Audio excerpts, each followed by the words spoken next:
Bonjour à tous, bienvenue sur la chaîne Cult & Click, je suis Kerr, je suis avec Big B et Cardell. On est là pour vous parler du premier épisode de la saison 6 de Game of Thrones, diffusé dimanche 24 avril. Un épisode introductif pour cette nouvelle saison de 10 épisodes. On va tout de suite, vous l'avez vu bien évidemment parce que c'était une vidéo spoiler, donc on va rentrer dans le vif du sujet. Qu'en avez-vous pensé, mes chers amis? Commençons par Cardell. Je vais faire très simple parce que je trouve qu'en fait tu as résumé l'épisode dans ton intro, un épisode introductif, pas grand chose de plus à en dire, je rentrerai dans les détails un tout petit peu plus tard quand on sera dans les détails. Big B, toi, qu'est-ce que tu en as pensé? Alors quand je suis sorti, quand je suis sorti de l'épisode, je me suis dit que mais qu'est-ce que j'ai regardé, il s'est rien passé, etc. Ah ouais, je me suis posé des questions après en me disant, est-ce qu'il s'est vraiment rien passé? Et en reprenant scène après scène, non, il se passe des choses, mais on est anormalement pas sous le choc de ce qui se passe. Parce que t'as l'impression qu'ils font du surplace. Ouais. Il se passe des choses, mais ça reste sur place. Parce qu'en fait, il y a certaines des histoires sur lesquelles on a l'impression qu'ils sont en panne ou que volontairement, ils ont mis le moteur en panne. Mais on en reparlera. Et à côté de ça, il y a d'autres histoires où ils font avancer les choses. Donc par exemple, à Dorne, c'est carrément une révolte. Le pays s'est retourné contre son prince, et maintenant c'est les Aspics, donc les filles de Oberyn Martell, et ils retournent le pays. Donc il va se passer des trucs de ouf. Ça c'est pour Dorne. Bon, j'ai pas des milliers d'exemples, hein. Mais après, si tu regardes, le mur sur place complet. Moi, j'ai un peu l'impression qu'ils ont remanié l'épisode, et je pense que c'est ça qui a mis l'épisode en panne. C'est qu'ils ont remanié l'épisode parce que, concrètement, Jon, ils ont dit, bon, ok, tout le monde agree que Jon n'était pas mort, on tient un épisode pour dire qu'en fait, il est vivant. Je pense que ça les a un peu mis en panne. King's Landing, il se passe rien.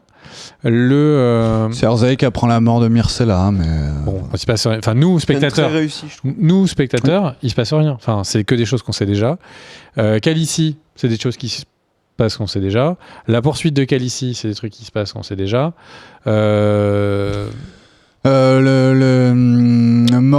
je vais y arriver. Jorah. Ouais. Voilà. En fait. Il se passe rien. En fait, c'est un énorme previously in Game of Thrones. Mais tout à fait. Mais ce qui est chelou, c'est que cet épisode dévoile moins de trucs que le trailer.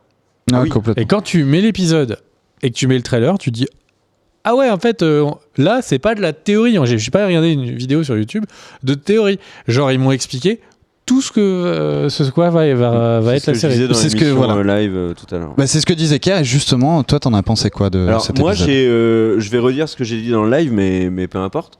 J'ai l'impression vraiment qu'avec cet épisode, ils ont mis en place l'échiquier, ils ont mis chaque pièce sur l'échiquier, et ils ont fait avancer chaque pièce d'un tour. Juste pour dire, voilà, Arya, elle est dans cette situation, on l'a fait avancer pour montrer qu'elle va subir les enfers pour sa faute. Jaime, Cersei, on les met dans un contexte de Port-Réal où il y a encore le moineau, les moineaux, le grand septon, etc. On sent qu'il va y avoir la confrontation. Margaery, on sent qu'elle est sous pression, qu'elle veut voir Loras. Et là où je te rejoins complètement, c'est qu'en fait, si tu regardes le premier épisode, que tu enchaînes avec le trailer, ça te explique tout ce qui va se passer après. Parce que dans cet épisode, tu vois Margaery qui dit rien et qui du coup peut pas voir son frère. Et dans le trailer, tu la vois avec son frère. Donc, conclusion, elle va parler. Est-ce que du coup, ça permet de théoriser, est-ce que du coup, elle va sacrifier Loras parce qu'elle veut sortir? Sûr que non. Elle est trop proche de son frère. Ouais. La question, c'est est-ce qu'elle va devenir une bigote? Est-ce qu'elle va rentrer dans la religion, etc. et va commencer à accepter? Quitte à dire de la merde. J'y crois, c'est super ce que vous faites. Parce que ça reste la reine. Enfin, là, elle est reine. Il nous le rappelle d'ailleurs, encore une fois, une sorte de previously in. Oui. Il y a ton mari, le roi, tu lui manques, machin. Ça aussi, tu vois, ils se sentent obligés de nous le rappeler. Je dis pas que c'est bien ou que c'est mal, c'est le cas, c'est un épisode introductif. Mais on a même l'impression qu'ils sont en train de préparer, donc d'essayer de la ramener du côté de la religion, de prévoir le fait que Tommen, tu vas disparaître, pour que la reine soit une bigote et que ce soit comme ça qui règne le pays. Enfin, qui... Bon, ensuite, concernant Dorne, Alors là, c'est le truc, comme tu as parlé, toi, de révolution. C'est pour pas qu'on s'endorne. Merci. Les Merci. lecteurs du Merci. livre ont dû faire comme moi un bond de 3,50 m et se coller dans le plafond parce qu'en fait, ils ont pris le livre, ils se sont dit hop, puis ils ont tout balancé, ils ont fait à leur sauce, mais alors vraiment à leur sauce. George R. Martin avait prévenu ça, que Oui, ça non, allait se. mais en fait, voilà, là, le message est clair, la série prend sa direction, le livre en a une autre, en avait une autre, et puis on aura une autre. Donc là, voilà, ça m'a pas choqué spécialement. La manière dont il développe Dorne, j'ai envie de dire pourquoi pas.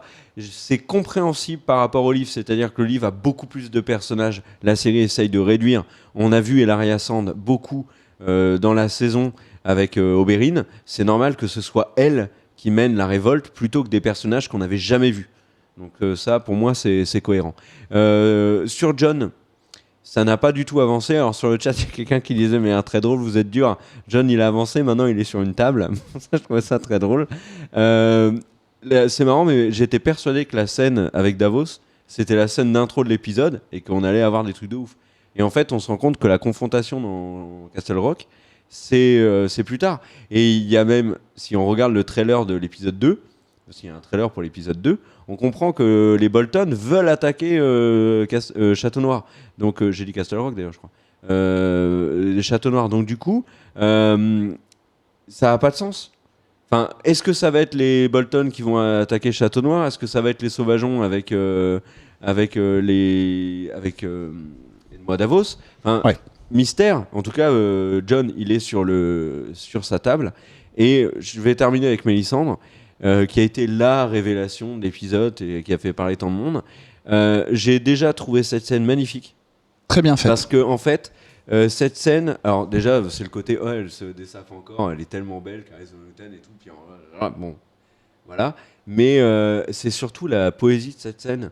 C'est-à-dire que moi, avant de lire l'analyse du showrunner qui explique que c'est pour qu'on ait par la suite une autre vision d'elle, donc par la suite, j'ai compris qu'on la revoyait, mais moi, en voyant cette scène, je me suis dit, elle a perdu Stannis, elle vient de perdre Jon, elle enlève son collier et elle abandonne la vie. Elle se met nue dans son lit, elle s'endort du haut de ses 400 ans, parce que le showrunner a dit que c'était 400 ans, et elle se laisse mourir parce qu'elle n'a plus la magie du collier. Je trouvais cette scène magnifique. Et je me suis dit, mais en fait, s'il nous enlève Mélisandre après le premier épisode, quid de Jon Snow ? Comment est-ce qu'il revient à la vie ? Je trouvais ça super intéressant. Et en fait, non, apparemment, elle va se relever le matin, elle va remettre son collier et Zougainet, c'est reparti pour Mélisandre qui est super. Mais c'est marrant, je l'ai pris exactement comme toi et je suis allé. En fait, moi, je suis allé. Enfin, je me suis dit, avec tous les événements passés, elle a perdu la foi. Ce que son dieu lui a dit, Jon Snow, par exemple, elle l'a vu, elle le dit dans l'épisode, je t'avais vu batailler à Winterfell. Apparemment, en l'état actuel, ce sera pas le cas. Stannis, elle s'est plantée. Est-ce que c'est pas surtout un rejet de sa foi de putain, toutes ces années, en fait, je me suis fait entuber et voilà. Et Après, il y a une autre lecture sur Mélisandre. Et si elle ne s'était jamais plantée, y compris sur Stannis ? Parce que là, c'était un des commentaires qui disait que Stannis n'avait pas tout foiré, c'est notamment lui qui sauve Jon Snow. Oui. Mais si Jon Snow est l'élu du dieu du feu, comme le sous-entend Mélisandre, l'intervention de Stannis et son rôle serait d'avoir sauvé Jon des sauvageons. Ouais. Tout simplement. Son rôle étant rempli. Mais dans ce cas-là, pourquoi pas le sauver directement de la garde de nuit ? Parce que du coup, ce serait une renaissance, Non, c'est ça, parce- et qu'il a parce que du d'où coup, nos théories de la Les vidéo, Sauvageons deviennent l'armée de Jon Snow. C'est vrai. Donc ça. Exactement. Complètement. Moi, je vais revenir sur certains trucs parce que du coup, je vous ai juste dit que je trouvais que c'était un épisode Oui, vas-y, introductif. creuse. En fait, vous avez déjà, je trouve, quasiment tout dit dessus. Moi, je vais revenir sur un point. Je suis pas à 100% borné là-dessus, mais par contre, j'ai eu l'impression, en regardant cet épisode, quelquefois, de regarder des scènes, de regarder des dialogues, des mises en scène qui étaient pas très bien foutues. Lesquels, par exemple ? Daenerys avec le Khal, notamment ce moment où je sais plus ce qu'elle dit, il y a un blanc, tout le monde rigole. Enfin, c'est des ressorts pas clichés mais ultra vus et revus que Game of Thrones m'avait pas habitué à utiliser et que j'ai retrouvé là. Ce qui m'a fait du coup me poser une autre question que j'ai dit en live tout à l'heure. Est-ce que c'est pas la saison de trop entre guillemets pour Game of Thrones ? Ça fait déjà 6 ans, c'est la 6e année. On a tous été un peu déçus par la 5e saison. Est-ce que ça va pas continuer comme ça et est-ce que Game of Thrones n'est pas tout simplement en train de s'essouffler petit à petit. Le truc, c'est En fait- qu'elle a des choses à raconter encore. En fait, Bien sûr. le truc, c'est Bien sûr. que je me suis rematé, parce qu'on préparait les épisodes, je me suis rematé les 4 premières saisons d'affilée. Tu vois, genre un par soir, 2 d'affilée, machin. Et le truc, c'est que il y a... Quand tu les regardes à cette vitesse-là, ça va super vite. Tu dis, ah putain, cet épisode, il s'est passé ça, mais en fait, la 3e saison, il y a eu les noces rouges, il y a eu machin et tout, c'est ouf. La 4e saison, il y a Oberyn Martell, enfin, il s'est passé plein de trucs. Alors que quand je regardais un épisode par un épisode Game of Thrones, je me suis dit, putain, ça va pas suffisamment vite. C'est en fait juste qu'ils essayent d'un peu d'étirer la série. Il se passe des trucs, mais là, épisode 1 plus épisode 2, ah si, il va se passer des choses. Épisode 3 plus épisode 4, il va se passer des choses. Donc, il faut peut-être un peu pondérer ce que tu dis. C'est pas la série globalement qui a moins de trucs à dire. C'est juste qu'ils ont pris le beurre. Il y avait beaucoup de beurre, mais ils l'ont étiré sur une très longue baguette. Et c'est vrai que là, ça commence à... Mais vous avez pas eu ce sentiment C'est la French touch.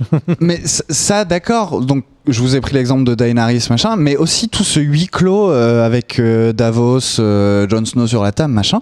Je l'ai trouvé Est-ce hyper mal foutu. Alors, la moi, j'ai bien discussion avec le nouveau Lord Commander, c'est nul, quoi, à travers la porte. En fait, c'est parce que cette scène, elle était complètement repompée d'une autre œuvre de la pop culture. C'était, je vais juste vous remettre les dialogues et vous allez voir quelle scène je parle. Sarah Connor. Non, c'est à côté. Non, c'est pas sûr. C'est lâcher les chiens, non le champomis d'abord. Lâcher les chiens, non, le champomis d'abord. Ben oui, c'était ça. Donnez-nous Jon Snow. Et Non, filez-moi des bateaux et du vin. non, mais honnêtement, exactement. Et Game of Thrones C'est m'avait la scène, pas elle est complètement habitué à bloquée, ça. quoi. Et moi, ça m'a sorti de l'épisode plusieurs fois et où je me disais, mais putain, est-ce que c'est pas parce que ça a 5 ans, ça y est, que ce qui marchait, ça marche plus parce que maintenant on est habitué dans Game of Thrones? Est-ce que, parce que mine de rien, ça fait, c'est la 6e année, quoi. Ouais, je sais pense pas. que c'est vraiment que ce premier épisode, il est trop lent. Ils ont placé les choses comme indiquaires et du coup maintenant, voilà, les 2 prochains épisodes vont marquer la saison. Pour l'instant, Game of Thrones n'a jamais vraiment fait de la merde.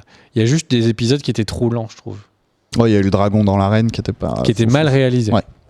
Il y a Kerr qui voulait rajouter quelque chose. Alors moi, je veux parler du truc qu'on n'a pas encore abordé et qui, à mon sens, est de très très loin ce qui est le plus important dans cet épisode, c'est que Brienne retrouve Sansa. Et ça change tout, parce que si on regarde le trailer, on se rend compte que Brienne et Pod sont chez les Tully, qui sont assiégés par les Frey. Si Brienne et Pod, quand on le pensait, sont chez les Tully, ils y retrouvent Jaime et Bronn, qui sont donc les Lannister alliés des Frey, et potentiellement ils se rabibochent, etc. Mais là, maintenant, en rajoutant Sansa dans l'équation, ça change pour moi tout, parce que ça peut vouloir dire que Jaime va se rallier avec Brienne, parce qu'ils sont copains comme cochons, voire même plus si affinité, et Pod, et Sansa. Donc, Stark contre Frey. Revanche des noces Non, avec ça, Jaime au milieu. Ça, je pense que c'est dans tes rêves les plus fous. Bah, je suis pas certain. Les Stark et les Lannister, je les vois pas tout de suite. Hein. Et ben, franchement, je suis. Alors, pour niquer saison- les Frey, je suis pas certain. Saison 7, saison 8, pourquoi pas. On voit juste dans le trailer Bronn qui ceinture Pod. Bon, ça veut peut-être juste dire, mais attendez, vous êtes du mauvais côté de la bataille, parlons-en. Parce qu'on va pas demain matin tous On s'étriper. est sûr que c'est Bronn d'ailleurs qui chope. Ouais, on Ouais, reconnaît, ça se on voit. voit sa tête. Donc ça veut juste dire que effectivement Sansa reconquiert le Nord, qu'elle va mettre ses oncles et tantes des Tully, qu'ils vont partir en combat contre les Frey, que ça veut dire que tout le discours que nous a sorti Littlefinger pour échauffer les Tully a fonctionné, et que donc Littlefinger plus Sansa vont remettre une armée de Tully sur... Et donc ça veut dire qu'il va y avoir Jon avec les Sauvageons, les Tully avec Sansa, Brienne et Littlefinger, qui vont aller défoncer, enfin dans l'ordre que vous préférez, ils vont aller défoncer les Bolton, défoncer les Frey. Mais ils peuvent pas. Et pourquoi ? Mais il y a un élément que tu as ôté dans cette théorie-là, c'est les Frey. Les Frey sont en train d'assiéger les derniers Tully. Il y a Enmure Tully qui est leur prisonnier depuis les noces. Mais pourquoi tu me dis que... Et ben, Ce que j'ai dit, c'est qu'il y a deux ça veut combats. dire qu'ils ont Il été libérés. y aura l'un après l'autre. Mais les Tully, ils ont des armées. Non, leurs armées sont pas piégées. Qu'est-ce que tu racontes? Littlefinger leur dit, est-ce que vous allez continuer à rien faire, de pas lever votre bataillon contre les Frey? Si, ils ont des armées qu'ils n'ont pas envoyées. Oui, mais il y a Edmure qui est prisonnier. D'accord. Mais il revient dans la saison, on le sait, il a été casté. Il a été Edmure, c'est Blackfish. C'est le frère de Catelyn qui s'est marié et qui a été, lui, prisonnier des Frey après les noces. Et il y a également Blackfish, le poisson noir, qui est le grand-oncle de Catelyn, qui est libre dans la nature. Et les non, Tully il est dans un château assiégé par les Frey. Donc il est en guerre contre les Frey. Il y a les Tully ont des armées à lui donner. Donc on sait qu'ils sont prêts à combattre. Je comprends pas le problème, c'est que le trailer nous montre Brienne et Pod chez les Tully et Jaime chez les Frey face aux Tully. Bah ok, ils sont tous dans leur camp. Maintenant qu'ils veulent faire ami et dire non mais la guerre c'est mal, ça c'est un fait. De dire que d'un seul coup tout le monde va dire ah oui non mais on se retourne contre les Frey, je vois mal Sansa s'allier avec Cersei. Sauf s'il y a les marcheurs blancs qui arrivent, tu vois. J'ai pas dit que à aucun moment j'ai dit que Sansa s'alliait avec Cersei. Et donc que Sansa s'associe avec Jaime. Et donc Jaime abandonne Cersei. Et pour un lecteur du livre, c'est pas incohérent. Vraiment. Moi trop tôt. Trop tôt. Là, tous les trailers qu'on a vus, c'est Cersei qui demande la vengeance, Jaime là qui vient lui dire fuck them all, I'm gonna kill them all, etc. Donc là, l'épisode prochain, il va arriver en armure devant le grand septon. Il va y avoir la montagne, ils vont tous les défoncer. Jaime, ça va être le garde de Cersei, ça va être le chien fou. Elle va lui dire bon, viens, il y a les Tully qui foutent le bordel. Ok, je vais aller les buter. On n'en est pas au moment où... Épisode 2, à mon avis, c'est pas ça. Non, mais je vais trop vite. Dans le trailer, on voit Jaime face au Grand Septon, mais c'est pas les mêmes images qu'on avait vues dans le trailer de la saison où on voyait un autre face-à-face entre les deux. Donc, à mon avis, pareil, ça va pas bouger à Port-Réal dans l'épisode 2. Petite question, toujours pas de Bran dans cet épisode. Non. Va-t-il arriver Et d'ailleurs, ça confirme une partie de ce qu'on avait dit. C'est-à-dire qu'on avait parlé du flashback, comme quoi ça allait être le début de la saison, comme ça avait été avec Cersei, ce qui aurait été logique. On n'a pas eu le flashback sur la Tour de la Joie. Donc ça justifierait, à mon avis, largement que tout ce qu'on voit dans le trailer avec les Targaryens, c'est une vision de Bran. On verra. En tout cas, donc quand je me remettais la fin de la saison 4, il y a le mec qui est le corbeau aux 3 yeux, etc. et qui lui dit tu ne remarcheras jamais, tu vas voler. Et il est temps que je sais même plus, il dit que tu pars dans ta destinée ou un truc comme ça.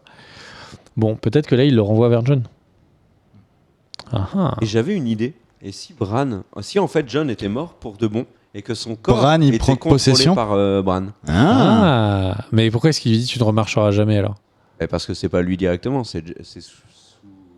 parce que dans les faits, Bran il marche. Tu veux dire que ce serait, en fait, ils se mettraient tous en cercle autour d'un arbre qui aurait énormément de petites racines colorées, tout en couleur de néon. Et là, ils disent Navi, Navi, etc. Et ensuite, donc, ils volent avec un ptérodactyle. C'est pas le même film. Vous voyez de quel film je parle ou pas? Vous voyez de quel film je parle ou pas? Ils sont La vérité, tu vois. les Schtroumpfs. Oui. Tu parles de Schtroumpfs. Mais en fait, c'est pas con parce qu'il dit tu ne remarcheras jamais. Mais dans les faits, comme c'est un Zoman, Bran, il marche toutes les nuits puisque c'est son loup la nuit. Donc, il marche dans les faits avec son loup. Donc là, il peut marcher en tant que Jon. La question, c'est est-ce qu'il peut prendre le contrôle d'un être qui n'est pas vivant? Parce qu'il prend le contrôle de la conscience. Il prend la voire conscience même d'un d'Odor. mort. Bah oui. Et ça pourrait être une solution, en fait. Que Bran devienne Jon, ce qui expliquerait que les marcheurs blancs prennent pour cible Bran, parce qu'il le traque, on le voit dans le trailer, il y a un marcheur blanc derrière Bran. Donc peut-être que Bran est une menace. Et d'ailleurs, dans le trailer, je me suis jamais... Il est debout. Il est pas debout, Bran? Je m'en rappelle Ouais, plus. il y a je crois qu'il y a des photos du tournage où il est debout. Faut pas confondre. Il y a des photos du tournage où il est debout. Sur son Facebook, il est debout. Mais attends, je suis en train de... Si le marcheur blanc arrive derrière lui, c'est que Bran est debout. À la soirée de lancement de Game of Thrones, il était debout sur le tapis rouge, il ne rampait pas. Non, vous vous moquez de moi, mais posez-vous cette question, et les gens dans les commentaires aussi. Dans le trailer, on voit Bran et le marcheur blanc derrière lui. Est-ce que, alors peut-être que je me revisualise mal l'image, mais est-ce que Bran n'est pas debout à ce moment-là? En tout cas, ce qui est sûr, Ce serait c'est que trop j'aimerais- énorme pour le foutre dans un trailer. c'est que j'aimerais bien. Non, mais puis ça pourrait être une vidéo. Mais c'est vrai que cette idée, je la kifferais bien. Que ce soit Jon? Ouais, que Bran. Alors j'y crois vraiment moyen, mais ce serait assez stylé.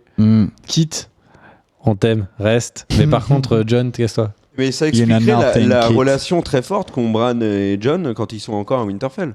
C'est-à-dire que Jon, c'est le plus proche de Bran, et ça serait magnifique en termes d'image que ce soit finalement Jon qui, par sa mort, a permis à Bran de, entre guillemets, revivre, quoi. Mais il y a quelque chose de chelou quand on dirait, mais en fait, c'est Bran qui est entré dans le corps. Enfin, je sais pas. Ils ont fait une Lannister. Bref, donc tout ça pour dire, on a hâte de regarder quand même l'épisode 2 parce oui. que ça reste une série Ouais. de malades de ouf. Et j'ai envie de dire, on a tellement théorisé là, cette dernière vidéo que j'ai hâte de voir la résolution de tout ça. Moi aussi, ouais. Ouais. Vraiment, vraiment, vraiment. Le moment où on va se dire ah bon bah on n'avait pas vu ça du tout. Moi, je pense qu'il y a de fortes chances qu'on se dise heureusement qu'une vidéo chasse l'autre et que le présent chasse le passé. Hein. Oui. Et ben on vous retrouve demain sur la chaîne Cut & Kick pour une nouvelle vidéo. N'hésitez pas à vous abonner, n'hésitez pas également à faire un petit pouce rouge, petit pouce vert. J'en sais rien. Des formations Un petit personnelles. pouce vers le haut. Et puis passez une bonne fin de journée. Ciao. C'est la première personne que je connais qui incite au pouce rouge. Bisous.